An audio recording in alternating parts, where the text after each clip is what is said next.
你摸的，Phá bỏ cho bây giờ má lẩu luôn có nó đó đó. Giờ nó phải đó.你这冷的，如果这样你就都得跌了。气呀，nó đúng rồi nó tỏ ăn ta tôi nằm nói bên đó nó đậu đá lồng đá rồi đậu chỉ đá lồng chỉ đá lồng. Không mình chẳng xong rồi. Thì tôi chỉ kia đi mà. ta ăn chưa đó Mày mau hết à. Tao bay nó. Đá lồng tôi sống nữa. Có tôi lý do lại cái kia. Đá lồng tôi sống nữa. cái chuyện bao giờ tôi sao sao nhá kia trái, tiền mua nhá trái này, nhớ tôi sao nhá trái. bây giờ chỉ tôi on ra Cho nên giờ chỉ ta thấy ta ta. nó ha giờ cho chỉ bên mà số nó cái nó là À rồi.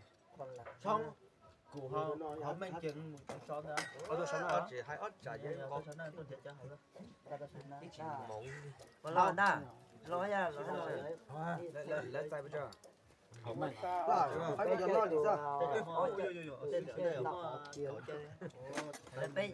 bây giờ lâu đó nha cái đường luôn nhớ giờ trái nữa. Đâu, thì mà nói đến muôn vàng thế. ô tần chị tiểu luôn Bác thấy bé chưa thấy là tôi hát thể mà sâu xí được.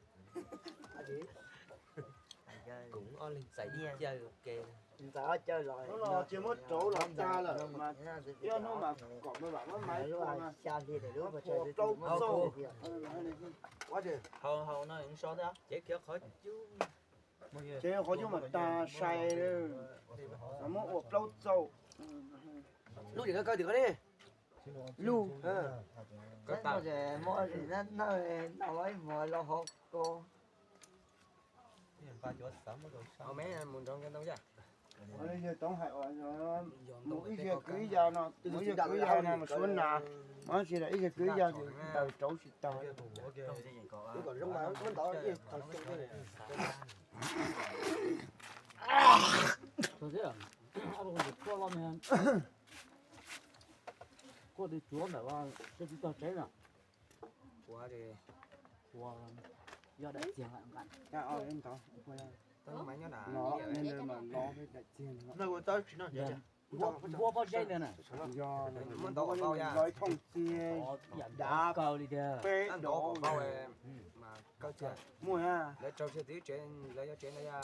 rồi nhớ cái chuyện muốn chỉ thôi chỉ muốn gì đó lúc họ còn bộ bao nhiêu thôi những chỗ là cá từ chỉ muốn chỉ phải vào mình đảo qua không vô nó nào qua nhà thấy cái nó chơi cua cho cái đồng cua thế ra cái chỉ muốn chỉ chỉ muốn gì Có chuyện mà nó bê đầu tiền đấy thì không tàu xó cái chi giờ lâu chó tiền thế giờ lâu cây tí thế mà còn Không muốn dễ bé, bé sống ở trong anh có chỉ lên thì cho. Không muốn dễ gì mới con dễ nó.